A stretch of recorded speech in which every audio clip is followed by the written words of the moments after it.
गीता भगवान की टेप से वाणी है, पॉइंट है कि ज्ञानी अज्ञानी को दोष नहीं देता है। हर एक व्यक्ति की आदत होती है दूसरे को दोष देने की। उसको अपनी गलती नहीं दिखती, वो दूसरे को दोष देता रहता है। कुछ नहीं होगा तो भगवान को दोष देगा। लेकिन जो व्यक्ति किसी दूसरे को दोष दे रहा है, समझो कि उसके पास ज्ञान की कमी है। जो वास्तव में पूर्ण ज्ञानी हो जाएगा वो किसी को भी दोष नहीं देगा। वो कोई बहुत गलती करने वाला भी सामने होगा ना, दूसरा व्यक्ति उसकी निंदा भी करता होगा, तो भी वो उसको दोष नहीं देगा, वो ज्ञान के हिसाब से जवाब देगा। वरना कोई किसी की निंदा करता है तो आप भी हाँ में हाँ मिला देते हो। तो संसार में अगर आप बैठो, संसारिक लोगों के बीच में बैठते हो, लोग उस प्रकार की बातें करते हैं, अपने अंदर में कंट्रोल करो कि मुझे मेरे मुख से जो शब्द निकले वो ज्ञान वाला निकले। इस जगह ब्रह्मज्ञानी हो तो क्या सोचे, क्या कहे, भगवान इस जगह हो तो क्या सोचेंगे, क्या कहेंगे। बनाना अपने आप को है, सुधारना अपने आप को है। अपने से मेहनत करो। दूसरे को सुधारते सुधारते, दूसरे को अच्छा बनाते बनाते आप खुद बहुत मलिन हो जाते हो। जैसे झाड़न डस्टर जो होता है वो सबको तो पोछेगा, टेबल की धूल पोंछ दी, चेयर की धूल पोछी, खिड़की दरवाजे पोछे, सबको सबकी धूल झाड़ता फिरता है वो डस्टर। सबको चमका दिया, साफ कर दिया, लेकिन खुद क्या हुआ, वो खुद कितना मैला हो गया। फिर उसको खुद को फिर अपने को साफ भी तो करना पड़ेगा, तब तो वो और आगे दूसरी को सफाई कर पाएगा। तो अपनी अगर सफाई नहीं की तो दूसरों को आप कब तक साफ कर सकते हो, दूसरे के दोष कब तक दूर कर सकते हो, दूसरे की मलिनता कब तक दूर कर सकते हो। पहले हम आप सुधरें, फिर औरों का सुधार करें। आके सत्संग में हमें अपने ही मन की मलिनता को दूर करना है। आपको देख के ही और लोग अगर सुधरना चाहेंगे सुधर जाएंगे। आपके एक बार के कहने से सुधरना चाहेंगे तो सुधर जाएंगे। आपसे प्रेम होगा तो आपके बिना कहे भी सुधर जाएंगे। जिनका जिनसे प्रेम होता है उनको टोकने की ज़रूरत नहीं पड़ती है। वो प्रेम में खुद जानते हैं कि ये इनको क्या पसंद आएगा, क्या पसंद नहीं आएगा।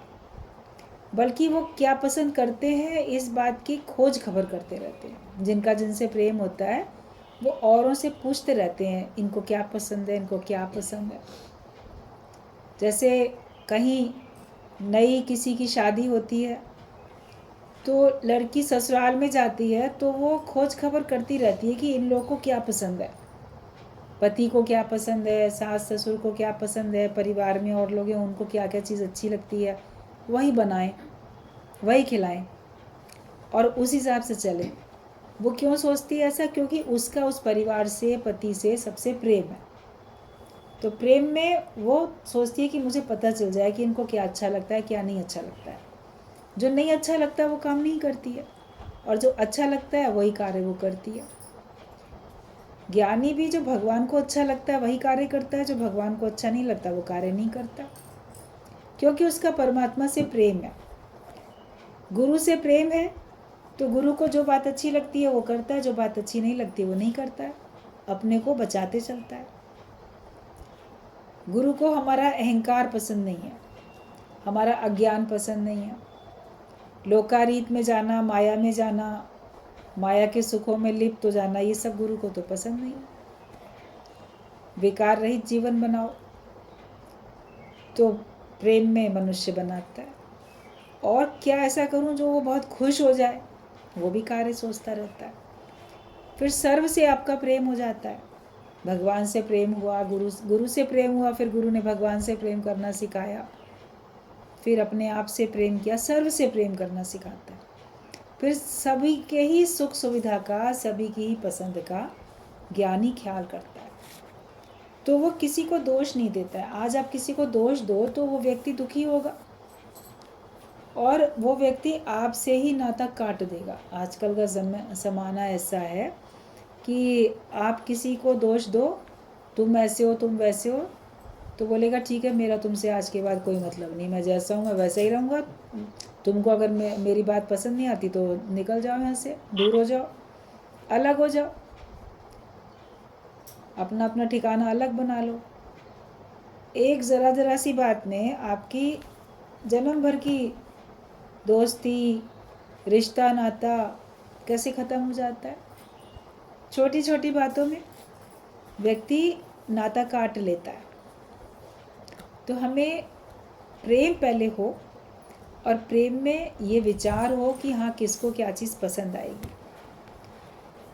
समझाने का तरीका गुरु सिखाता है, समझाने का तरीका सीखो कि किस तरीके से समझाया जाए किसी को जो बुरा ना लगे और वो सीख भी जाए।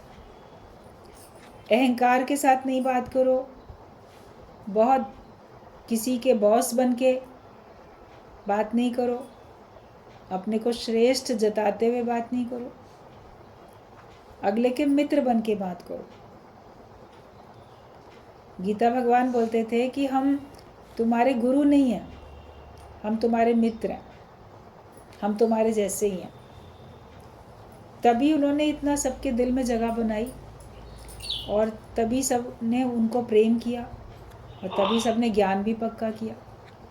अगर गुरु बन के कोई बैठेगा तो दूर हो जाएगा, और उसमें खुद भी गुरूर आ जाएगा, अहंकार आ जाएगा। तो उन्होंने कहा नहीं, हम कोई गुरु नहीं है, हम तो तुम्हारे जैसे ही हैं। तो गुरु हमसे हमारे जैसा बन के, हमारे बराबर के लेवल पे आके बात करता है। वो है बहुत ऊंची स्थिति में। ब्रह्मज्ञानी ऊंचे ते ऊंचा भगवंत बोला जाता है, सबसे ऊंची स्थिति में। लेकिन वो हमारे लिए, हमको ऊंचा उठाने के लिए वो देह के लेवल पे आता है।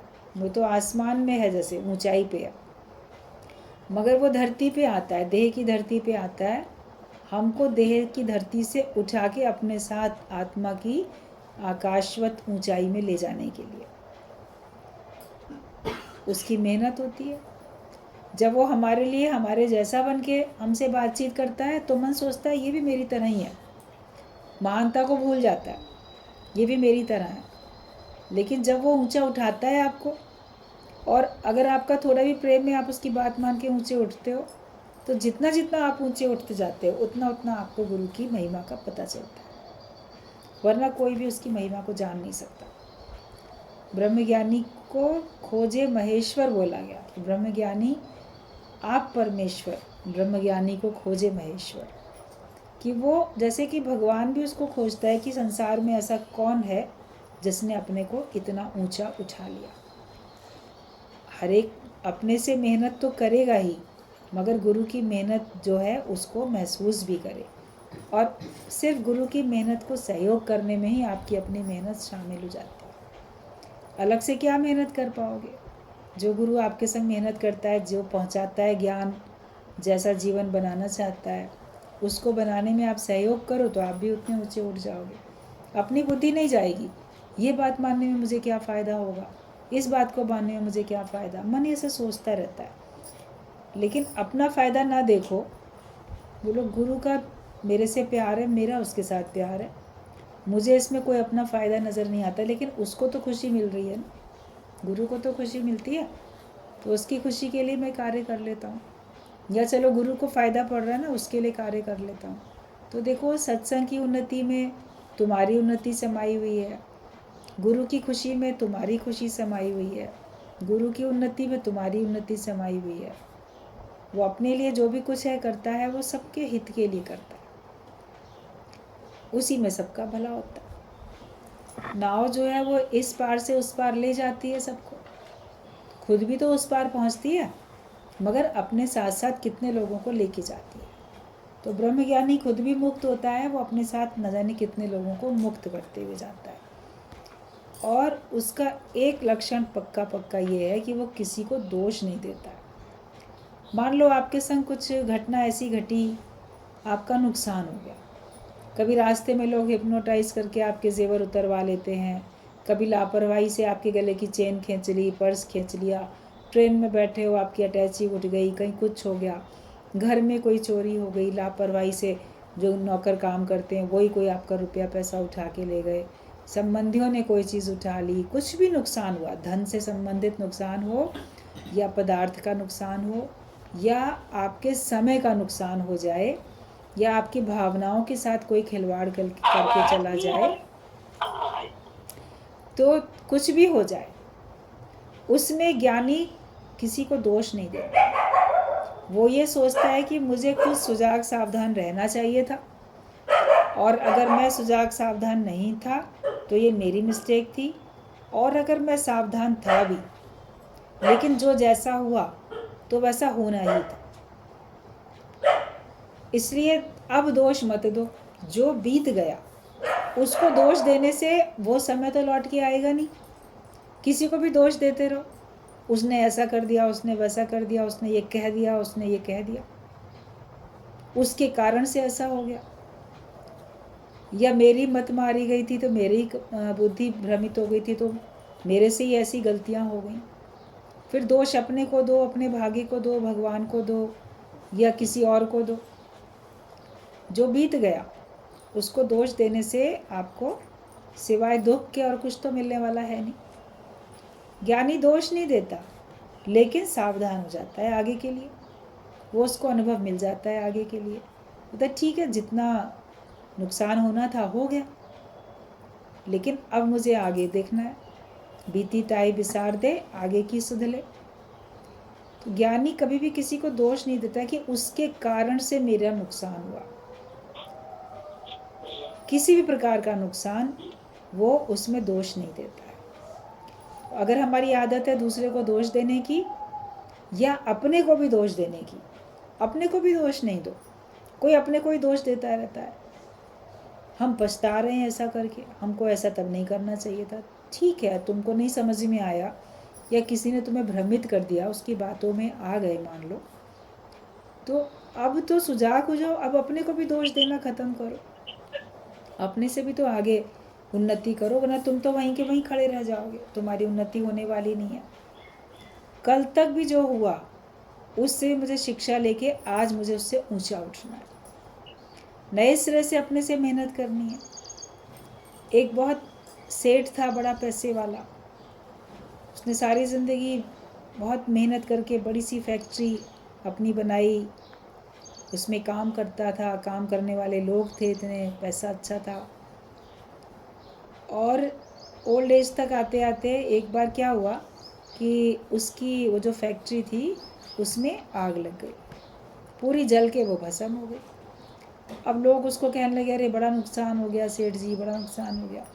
अब इतनी बड़ी उम्र आपकी अब हो भी गई है, अब नए सिरे से कैसे अपना काम करोगे, कोई क्या करेगा, तो बहुत नुकसान हो गया। भाई यंग कोई होता है तो कहते चलो ठीक है दोबारा से कर लेगा, ओल्ड एज में कैसे उसको बहुत मेहनत करनी पड़ेगी। लोग अफसोस करने लगे।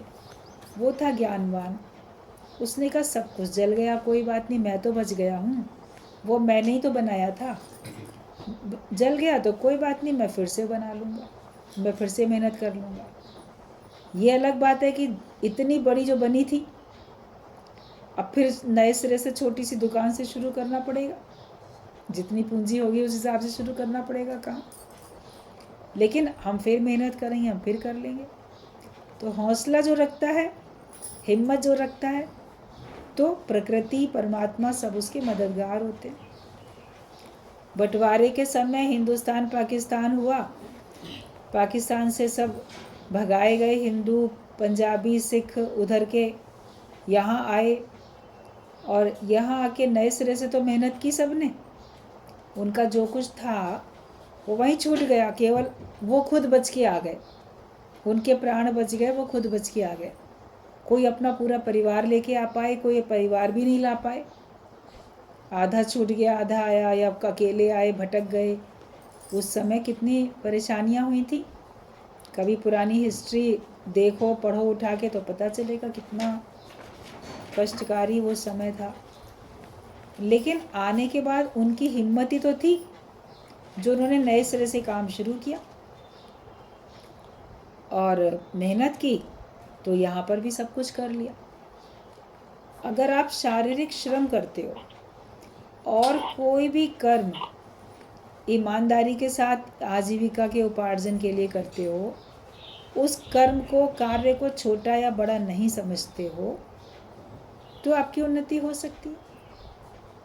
हम लोगों ने देखा, खुद एक परिवार था, तो वो बताते थे कि जब आए तो कुछ भी नहीं था पास में, तो ऐसे ही कहीं से उधार कुछ थोड़ा सा कुछ पैसा लेके, और जो अपना ही जो गमछा वगैरह ओढ़ पहने रहते हैं जेंट्स लोग ऐसे, उसको ज़मीन पे बिछा के, कहीं स्कूल के पास, कहीं कहीं टॉफ़ी बिस्किट या ब्रेड वगैरह लाके उस पर रख के, सड़क के किनारे रख के उन्हें काम शुरू किया था बेचने का।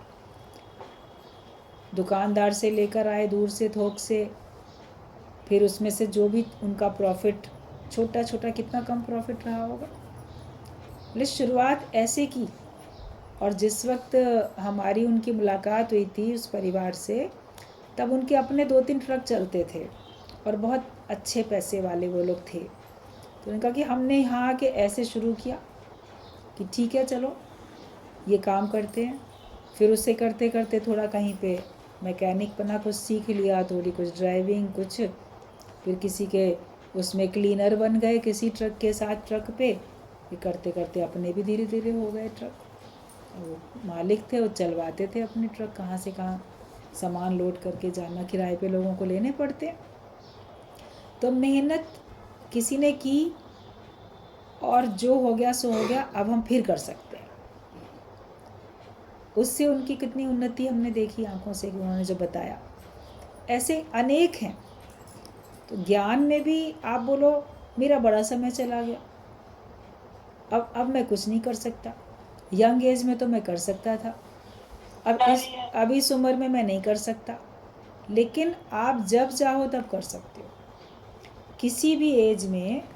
जब आपको जो कार्य करना है, धन से संबंधित, आजीविका चलाने से संबंधित, आप कुछ भी मेहनत का, मजदूरी का, ईमानदारी का काम आप लोग कर सकते हो। लेकिन अगर आप ईमानदारी का कार्य नहीं करते हो, बेईमानी का काम करते हो, तो उसमें ज़रूर बात हो सकती है कि कैसे हम ईमानदारी से नहीं चले, बेईमानी से चले, उसमें हमारा नुकसान हो गया। ईमानदारी से आपने काम किया तो आप देखोगे कि आपका तो मन तो शांत है, मन तो नहीं भटक रहा है, वरना मन आपका शांत नहीं होगा, और मन का शांत होना बड़ा ज़रूरी है। तो उस समय की बात को आज मान लो कोई दोष दे, फलाने के कारण से मेरा ये नुकसान हो गया, वो नुकसान हो गया, तो ये अज्ञानता है, ज्ञान नहीं है। ज्ञान का मतलब ये है कि किसी को भी दोष ना देना। तो अपने अंदर की प्रवृत्ति को देखो कि मेरे अंदर जो भावना इस समय चल रही है, क्या मैं दूसरे को दोष देता हूँ? अपने नुकसान के लिए दूसरे को दोष देता हूँ। तो आज से दूसरे को दोष देना बंद कर दें। बोलो किसी का दोष नहीं है, समय जैसा था और अनुभव दे के गया वो भी, आज अब फिर से नए सिरे से काम कर सकते हैं। अपने को भी नहीं दोषी मानो हर समय, वरना आपके अंदर के उत्साह उमंग में कटौती होनी शुरू हो जाएगी। तो ज्ञानी अज्ञानी को दोष नहीं देता है। अज्ञानी व्यक्तियों को तो बिल्कुल दोष नहीं देता, लेकिन वो किसी को भी दोष नहीं देता, ना स्वयं को और ना अपने भाग्य को, ना भगवान को, ना किसी को। कुछ भी माया अगर छोड़ो तो अपनी स्वेच्छा से छोड़ो। हठ से ज़बरदस्ती छोड़ोगे तो सपने में भी जलेबी याद आएगी। एक दृष्टांत है कि हम कोई चीज़ होते हैं ना, ज़बरदस्ती छोड़ देते हैं, दिखा के कि नहीं अब हम ज्ञानी बन गए, अब हमको ये नहीं खाना, ये नहीं पीना, ऐसा नहीं करना। अंदर तो वैसी आसक्ति है, अंदर तो वैसा भाव है, अंदर तो वैसा, तो अंदर उसको याद आता रहेगा। मतलब एक सन्यासी था, उसको जलेबी खाने का दिल हुआ। अब पैसे तो थे नहीं, दुकानदार तो फ्री में देगा नहीं, बोला चलो मज़दूरी करके आता हूँ। सवेरे से शाम तक मज़दूरी की, कहीं पत्थर कूटा, कहीं सर पीठ पे बोरी लाद के यहाँ से वहाँ रखी। पैसे मिले तो जलेबी खरीद ली। मगर उसके फिर मन में आया, थोड़ा सुजाग था, मन में आया कि आज मन की इच्छा पूरी करी, जलेबी खरीदने के लिए मेहनत मजदूरी की, तो अब मैं बैठ के खा भी लूँगा, तो कल मन फिर इच्छा करेगा किसी और चीज़ की, फिर तो मैं सारा दिन आज ज्ञान ध्यान से तो वंचित रहा, भगवान का ध्यान तो किया नहीं सारा दिन, तो इसलिए मैं जो हूँ जलेबी नहीं खाऊंगा, मन की इच्छा पूरी नहीं करूँगा। तो उसने क्या किया कि दोने में से जो लाया था जलेबी का, एक जलेबी उठाई अपने मुंह तक लेके गया, मगर खाई नहीं, नदी के किनारे बैठ गया था, तो पानी में नदी में डाल दी वो जलेबी। फिर दूसरी उठाई, खाया नहीं, उसको ऐसे एक एक करके सब बहा दी सारी उसने जलेबियाँ। और हर बार अपने मन को बोला, मन देख, ये सारा दिन मेहनत करी ना, लेकिन मैं तेरी इच्छा पूरी नहीं करूँगा, वरना तू कल मुझे फिर भटकाएगा। मैं सारा दिन भगवान का ध्यान नहीं किया, कोई सिमरन नहीं किया, कोई ध्यान समाधि नहीं लगाई, मनन चिंतन कीर्तन कुछ नहीं किया, पैसा कमाने में लगा। तो वो उसने अपनी मर्जी से किया, जो नहीं खाई तो उसने अपनी मर्जी से नहीं खाई, तो उसको छोड़ने में उसको कोई परेशानी नहीं। एक होता है कि अंदर मन चल रहा है और ऊपर से कहना नहीं नहीं हम नहीं खाते हैं, हम नहीं खाएंगे, खाएंगे तो उसमें अटक जाएंगे, जिद करके हट करके एक ऐसे छोड़ता है। तो बाहर से तो नहीं खाया उसने, जिसने हट करके छोड़ा उसने बाहर से तो नहीं खाया, लेकिन फिर सपने में देख रहा है कि मैं तो बहुत जलेबियाँ खा रहा हूँ।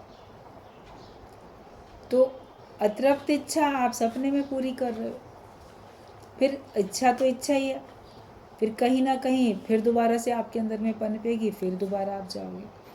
तो जोरी ज़बरदस्ती अगर कोई छोड़ता है, केवल जलेबी खाने की बात ही नहीं है, मतलब कि माया, धन दौलत, तो जो कोई ऐसे ज़िद करके हट करके छोड़ देता है तो उसका राग अंदर से बना रहता है, और वो जो बना रहता है वो फिर उसको अंदर से उसको बांध देता है, आसक्तियों से बांध देता है, वो राग उसको बांध देता है।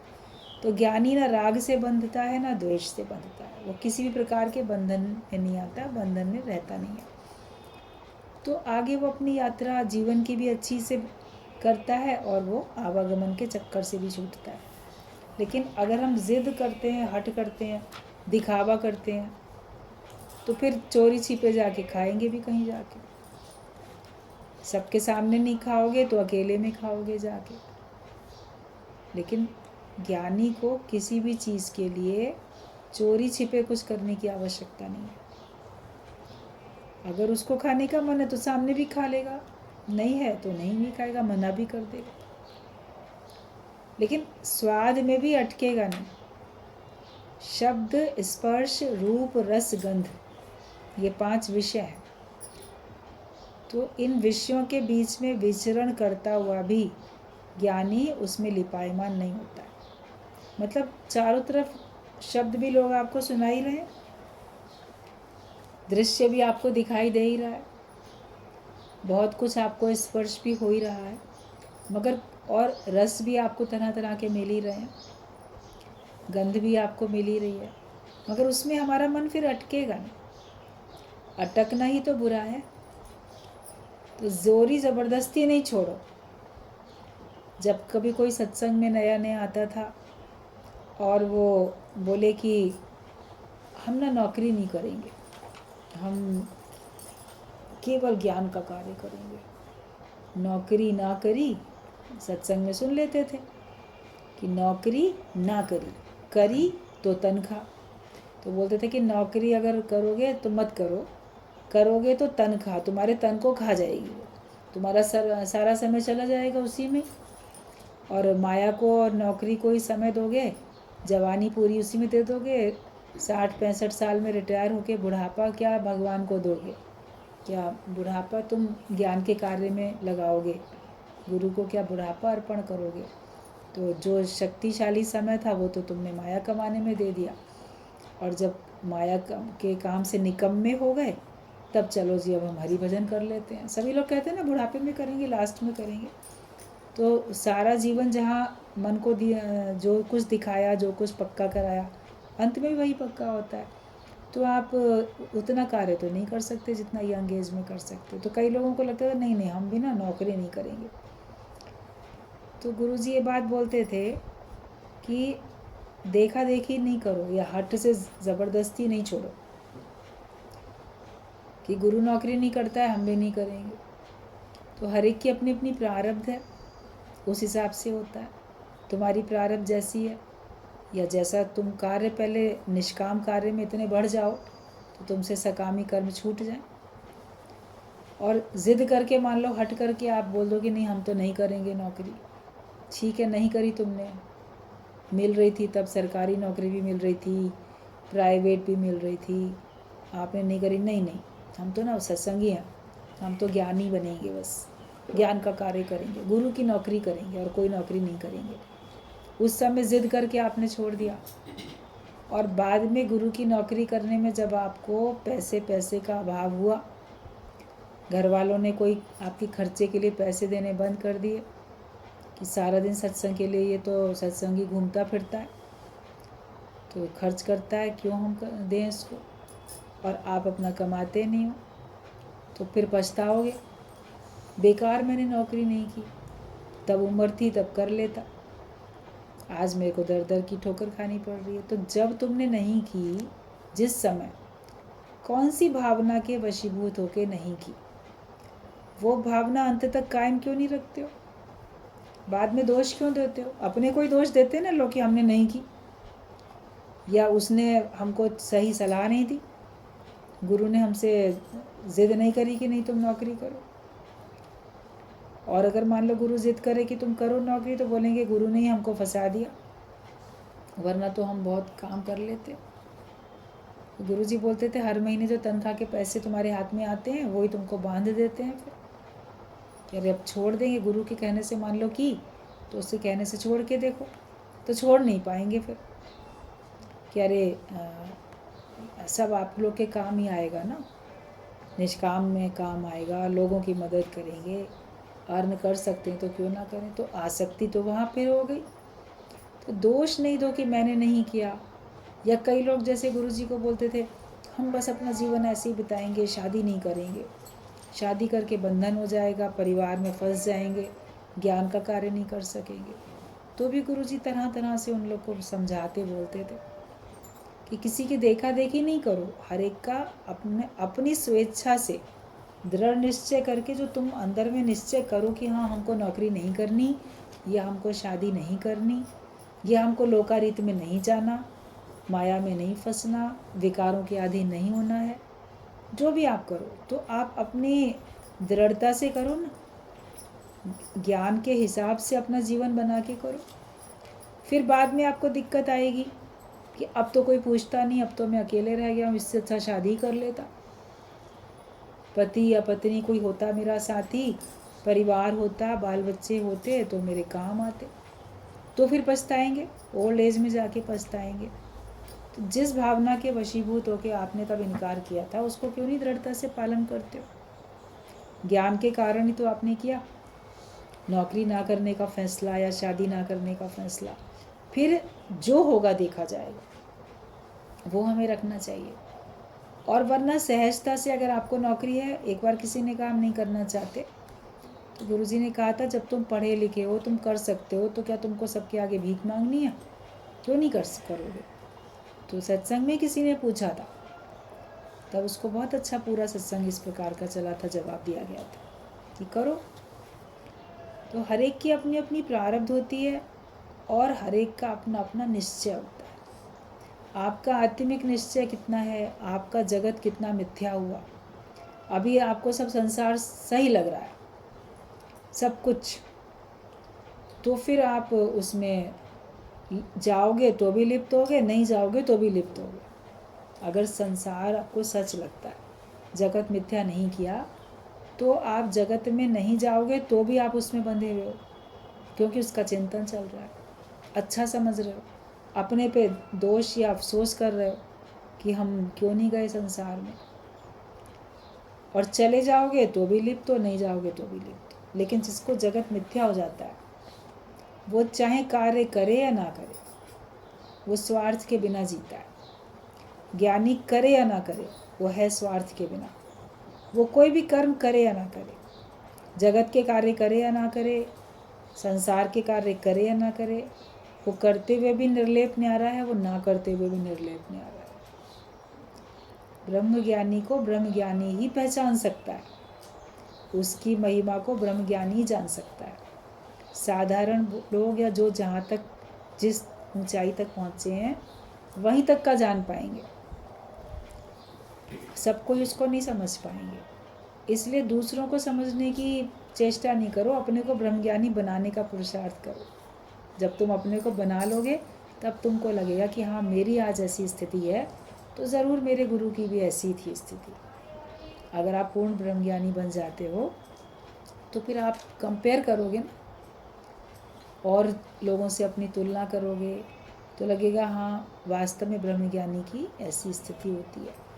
तो अपनी तुलना अपने से ही ज्ञान से करनी चाहिए, और दोष कभी भी किसी को दो नहीं, और हट करके ज़िद करके संसार को छोड़ो। जो लोग हट करके घर छोड़ के चले जाते हैं किसी आश्रम में, किसी भी गुरु के उसमें सानिध्य में चले जाते हैं, ज़िद करके हट करके छोड़ के जाते हैं, तो उनको छोड़ने का भाव रहता है। गए तो तन और मन तो साथ लेकर ही गए। तन की आवश्यकताएं फिर पूरी नहीं होंगी, रोटी कपड़ा मकान कायदे से सुविधाएं, गर्मी है तो बहुत गर्मी लग रही है, सर्दी है तो बहुत सर्दी लग रही है, यही सब होगा। तो फिर आप कैसे ब्रह्मज्ञानी हो सकोगे? और मन फिर पछताता रहेगा। अब वापस भी नहीं जा सकते, वापस जाओगे घर गृहस्थ वाले बनोगे तो लोग कहेंगे पहले तो संन्यास ले लिया था इसने, अब देखो चला आया वापस गृहस्थी बन गया, तो और उसकी बुरी दुर्दशा हो जाएगी, स्थिति खराब हो जाएगी। फिर वो बोलेगा मैं तो ऐसा हो गया, ना घर का ना घाट का, मैं तो कहीं का भी नहीं रहा। फिर पछताएंगे, फिर दोष देंगे पता नहीं किस किस को। तो ज़िद करके भी हट करके भी कोई चीज़ नहीं छोड़नी है, अपना निर्णय करके छोड़नी है। अगर आपसे कुछ छूटता है तो सहजता से छूट जाए, मोह ममता भी सहजता से छूट जाए। लेकिन ये होता है शुरू में सहजता से नहीं छूटती है, तो गुरु की आज्ञा मानने से छूटती है। कोई भी आ सकती है, वरना आप तो कभी भी नहीं छोड़ोगे। मगर गुरु से प्रेम होता है तो उसकी आज्ञा मानते हो, तो फिर मन छोड़ने में बड़ा परेशान होता है। एक दृष्टांत बड़ा अच्छा चलता है लधेपी वाला, कि एक आदमी था, उसको लोग लधेपी कहते थे। मतलब कि लधाराम उसके बेटे का नाम था, तो उसका पिता, लधेपी उसका पिता। तो जैसे कहते हैं ना फलाने का पिता फलाने की माँ, वो इस पर नाम पड़ा हुआ था लधेपी, लधे का पी है, ये पिता है।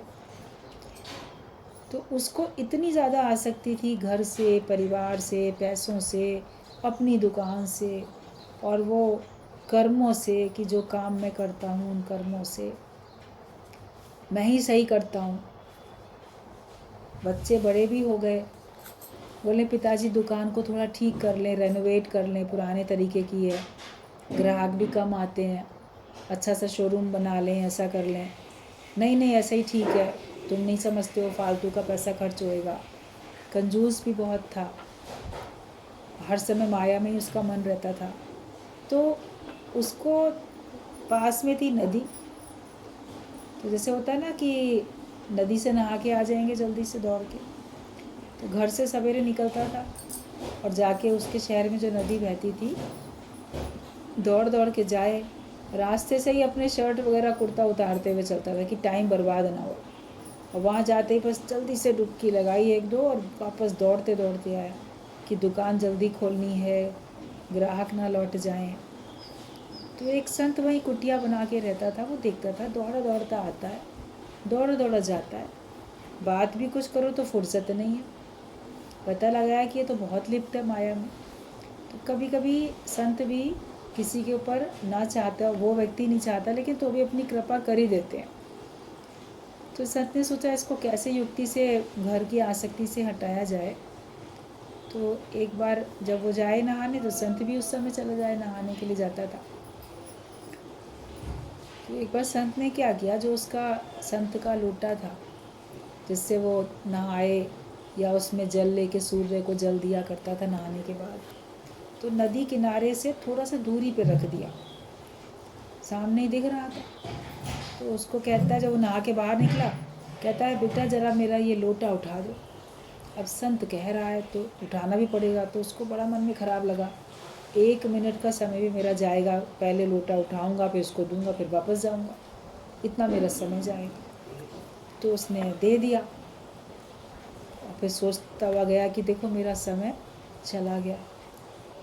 अब दे दिया। फिर अगले दिन क्या हुआ, संत ने क्या किया, अपना जो लोटा था वो कुटिया में ही रख दिया, सामने ही कुटिया थी मेरे। फिर कहता है बेटा मेरा लोटा तो आज कुटिया में रह गया, क्या करूं, मैं बूढ़ा हो गया हूं ना, याद नहीं रहता है, कल किनारे पे इतनी दूर रखा था और आज कुटिया में रह गया, ज़रा मेरा अंदर से ना लोटा ला के दे दो। अब मन में कहा तो कुछ नहीं, लेकिन मन में थोड़ा बड़बड़ाता गया कि देखो हाँ कैसा है। अब जैसे वो कुटिया में अंदर गया तो संत भी पीछे पीछे उसके गया और बाहर से कुंडी लगा दी, उसको बंद कर दिया कुटिया में। अब वो बड़ा तड़पा, बड़ा परेशान हुआ, अरे ये क्या कर दिया, खोलो जल्दी खोलो, ये वो।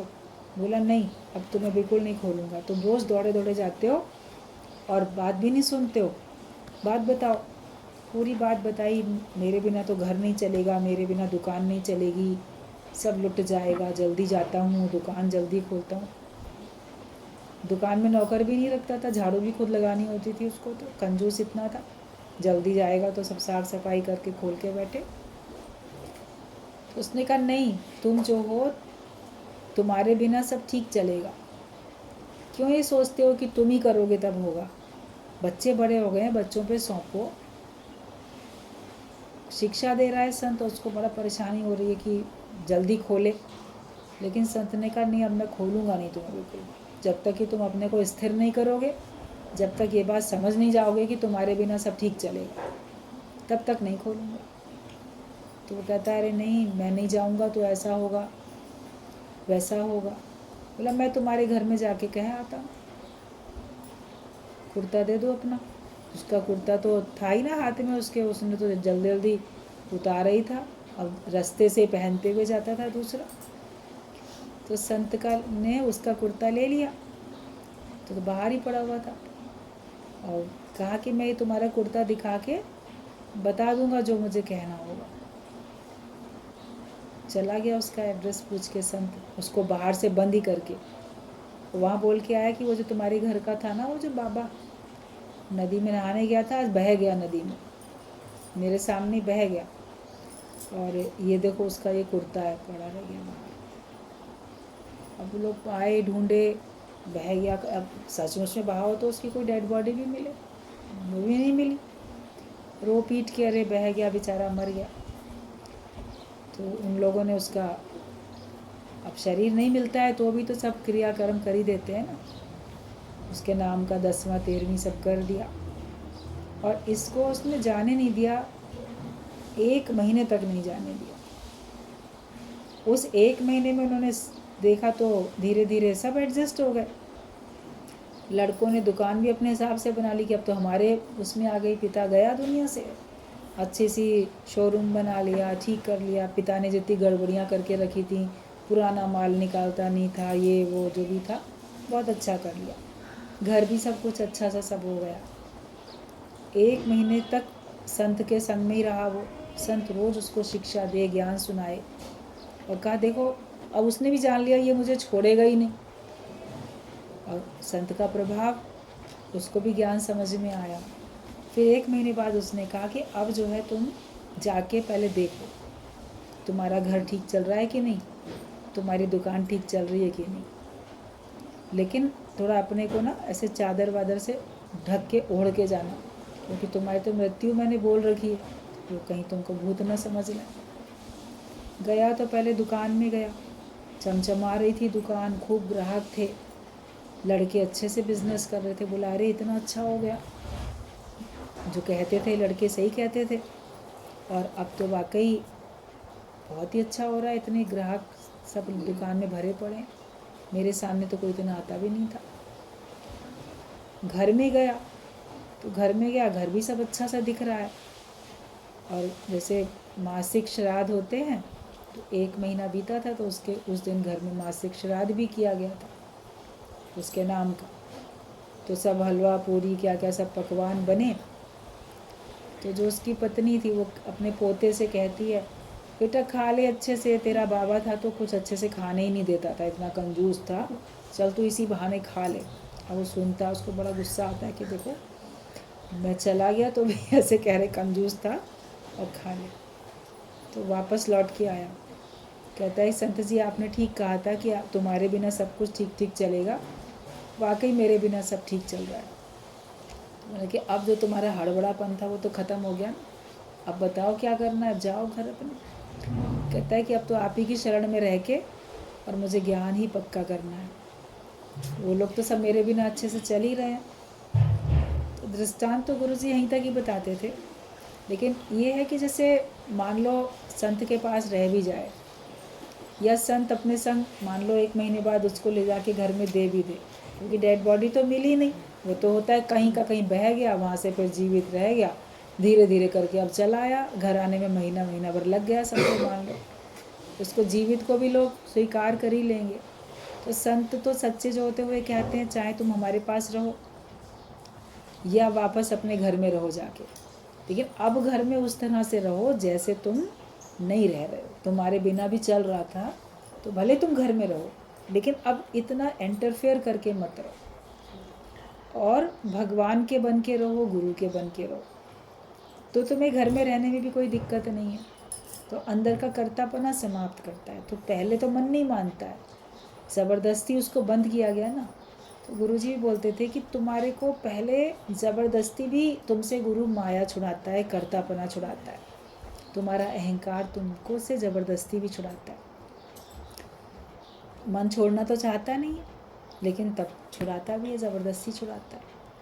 और फिर हमको छोड़ने में सुख मिलने लगता है कि वाकई अब मैं कितना हल्का होके रहता हूँ, वरना सब अपने ऊपर बोझ। अब जब सब लोग ठीक से संभाल ही रहे हैं, कर ही रहे हैं, हमारे बाद भी करेंगे ही, तो जो हमारे सामने ही कर रहे हैं, वो जो तुम्हारे बाद करेंगे वो तुम अपने सामने देख लो, तो तुमको बाद में आत्मा तुम्हारी भटकेगी नहीं, अशांत नहीं होएगी तुम्हारी आत्मा। वरना आत्मा की शांति के लिए प्रार्थना ही करो, शांति पाठ कराते रहो, तो मन पहले ही शांत हो जाता है कि ठीक है, हर एक के अंदर में इतनी अकल आ चुकी है। नहीं तो थोड़ा बहुत ठोकर खा के सीखेंगे, और फिर अगर मान लो सलाह मशवरा आपसे करते हैं तो आप बता दो, नहीं करते हैं तो जो कर रहे हैं उसको आप शांतिपूर्वक देखो, जैसे हिसाब से वो कर रहे हैं उसमें अगर तुम्हारा नुकसान नहीं हो रहा है तो तुम शांत करके बैठो। उनका नुकसान हो रहा है, वो अपने नुकसान को देखेंगे, फिर दोबारा से वैसा नहीं करेंगे ताकि उनका नुकसान ना हो। ठोकर खा के तो सीखेंगे, तुम्हारी बात से नहीं सीखेंगे तो ठोकर खा के तो सीखेंगे ना लोग। सभी ऐसे ही तो अनुभवी बनते हैं, अवसर उनको देना चाहिए। और खुद कोई अगर तुमसे काम छुड़ाए तो खुशी से छोड़ दो। अगर खुशी से नहीं छोड़ोगे, ज़बरदस्ती छोड़ोगे तो कर्तापना रह जाएगा, आसक्ति रह जाएगी। बोलो अगर किसी ने कहा है तुम मत करो, तुम बैठो, तो बोलो ठीक बात है, हम तो भगवान का भजन करते हैं, हमको सत्संग के लिए समय मिल गया। वरना हर एक कोई बोलता है कि नहीं मैं ही ठीक करूँगा, मेरे द्वारा ही ठीक होगा। तो हट करके ज़िद करके भी माया को नहीं छोड़ो, सहज से हमसे छूट जाए। और अगर हट करके छोड़ोगे तो तुमको उसका चिंतन चलता रहेगा, जिस चीज़ का चिंतन चलेगा उसको तुम सपने में भी देखते रहोगे।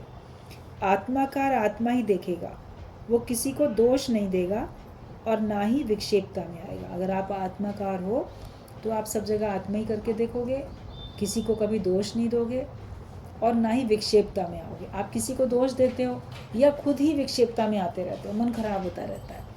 तो ना तो तुम किसी को दोष दोगे अगर तुम ज्ञानी हो, और ना ही खुद विक्षेपता में आओगे। राग द्वेष दोनों ही खराब है। तो ना किसी से दोस्ती और ना किसी से वैर, ऐसी अपनी स्थिति हमको बना के चलनी है कि ना काहू से दोस्ती ना काहू से वैर। है ना, कबीरा खड़ा बाजार में मांगे सबकी खैर, ना काहू से दोस्ती ना काहू से वैर। तो अपनी ऐसी शांत स्थिति बन जाए, ना किसी से राग करो ना द्वेष करो और ना वैर विरोध हो, ना खुद अपने को विक्षेपता मिलाओ। अपने को भी सवेरे से उठ के रात तक जितना भी आपका कार्य बड़े आसानी से, धीरज के साथ, सहजता के साथ करो। और प्रसन्न मन के साथ कार्य करो। अपनी प्रसन्नता को बनाए रखना सीखो। विक्षेपता तो छोटी छोटी बातों में आएगी।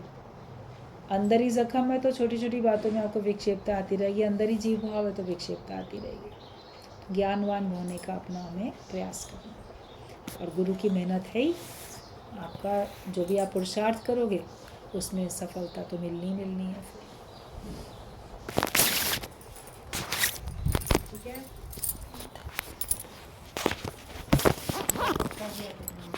यहाँ तो हमने बंद ही कर दिया था, शोर मचा रहे हैं तो उनको बंद ही